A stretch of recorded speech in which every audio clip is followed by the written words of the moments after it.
mọi người. Hôm nay Hồng Anh, Thùy Giang sẽ làm những viên bi màu sắc bằng đất nặn Play-Doh. Ở trên bàn chúng mình có 12 hộp đất nặn này và cũng có rất là nhiều màu sắc luôn.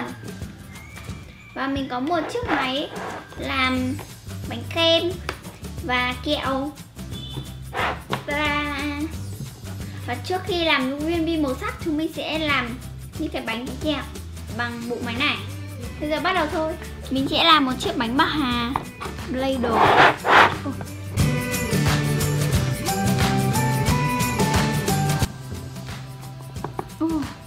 Wow, chiếc bánh nhìn rất là đẹp. Thì ra em làm cái này đi.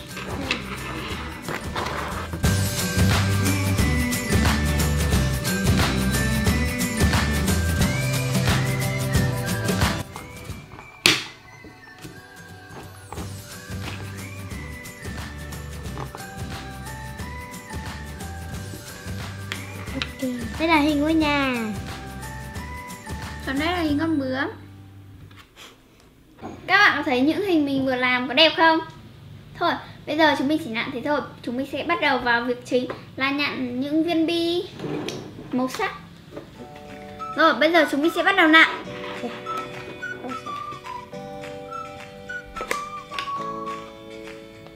Ủa, bông hoa này. Cái bông hoa là Đừng phá. của ai đây? Chị đang làm mà rất lâu rồi. Từ cái hôm quay sinh nhân rồi.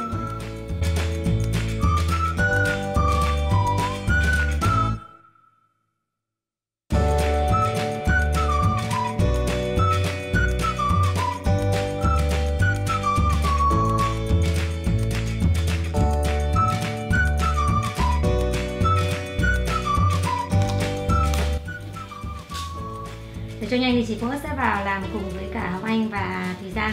Các bạn thấy không? Hồng Anh mới chỉ làm được có 6 viên bi thôi, còn Thùy Giang đã làm được rất là nhiều viên bi rồi.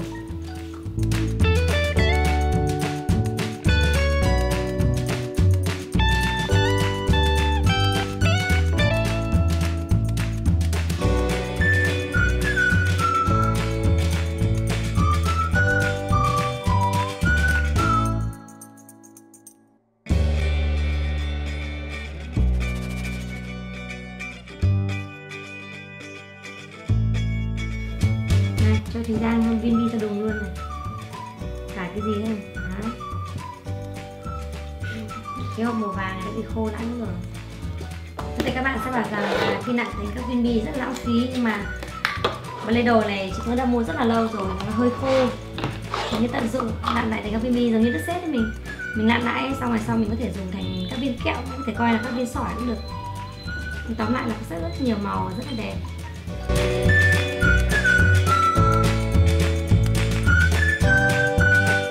Trong cái đĩa này Thùy Giang thích màu gì? Con thích tất cả. Tất cả màu. Thế nếu mà thích nhất là thích màu gì nhất? Thích màu này. Màu xanh thì Giang làm đúng không? Xanh là xanh gì nhỉ? Xanh lục. Hello, xanh lục.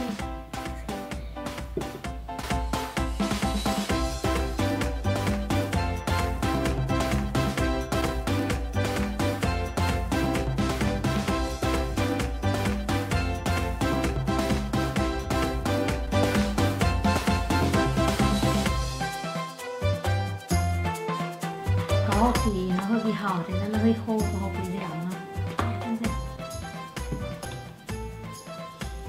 Mình mà lặn hết cái đống Play-Doh là mình viên bi thì mình sẽ phải mua thêm loạt Play-Doh mới. Có thích chơi Play-Doh không? Thích làm nhất là làm thành cái gì? Mình thích tất cả. Con thích tất cả. Con muốn làm khuôn. Đó là mấy cái khuôn mới của mỡ ấy là con nặng ra hình. Con dập ra hình.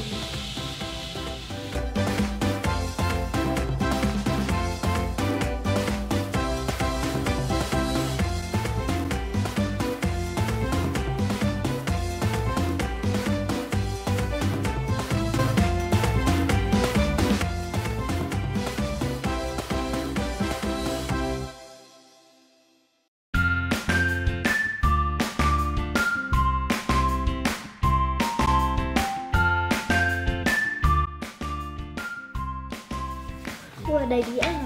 Thì Giang xem bên kia đâu anh còn cái màu nào trên lặn Giang ra đấy được không?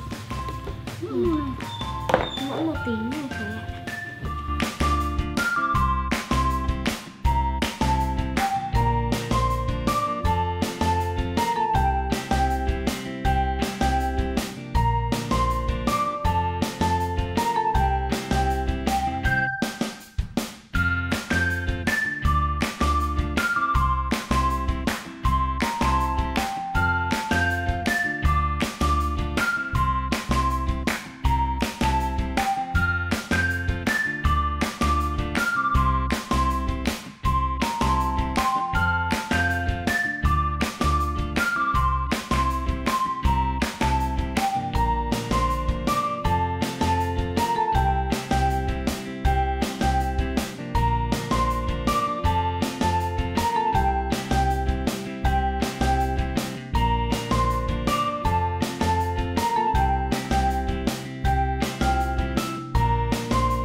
Cho các màu cái này màu hai viên nào.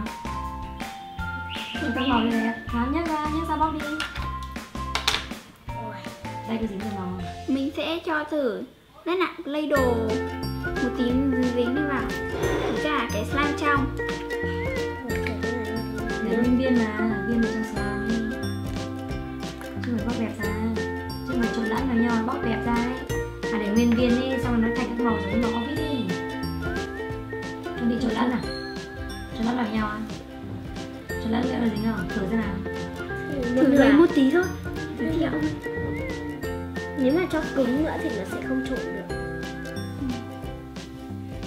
Lên đồ nhiều quá. Mỡ tự dắt thêm một tí slime vào.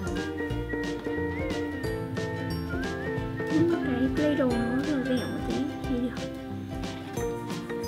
Sẽ hòa lẫn vào nhau. Một lấy đồ đấy là quá dính rồi.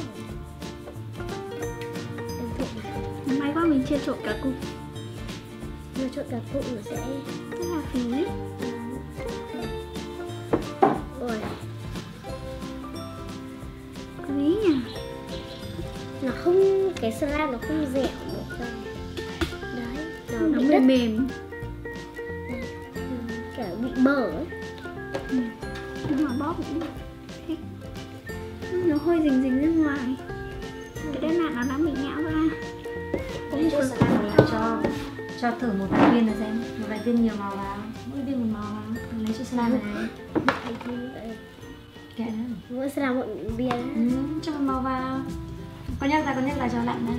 Nhắc ra con giải lại xong cuộn vào giống như vít này. Đấy cô Hồng Anh. Cái này là dính dính nhưng mà nó không kéo ra được. Nên mình chỉ cho viên là cho nó có màu sắc thôi. Kệ nào. Cái thì slime kia nó chưa khô nó Ui. đẹp ra hết. Wow. Thôi chị trộn đi, em sợ. Ok, em ngồi chưa. Đây là cái slime mà mình cho những cái đất nặn đã cuộn tròn lại. Và tay mình nuôi chơi màu tím nên nó hơi có chút màu tím ở trong này. Những cái hạt này nó rất là to, sờ rất là thích luôn. Nhưng mà bọn mình không được bóp hẳn lại. Nó không, nó sẽ giống như cái mực tím.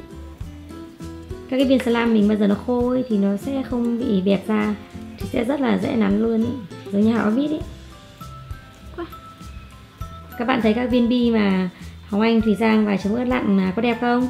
Và cả cái slime mà Thùy Giang đang cầm trên tay nữa. Đây là video nặn những viên bi bằng đất nặn Play-Doh của chúng mình đến là kết thúc. Và chúng mình còn có làm thêm những cái slime Play-Doh. Nhìn cũng rất là đẹp. Chơi cũng thích. Và các bạn hãy tặng cho chúng mình một like. Đừng quên đăng ký kênh để xem nhiều video thú vị của chúng mình. Và nút chuông thông báo nữa. Bây giờ tạm biệt tất cả mọi người. Bye bye. Bye.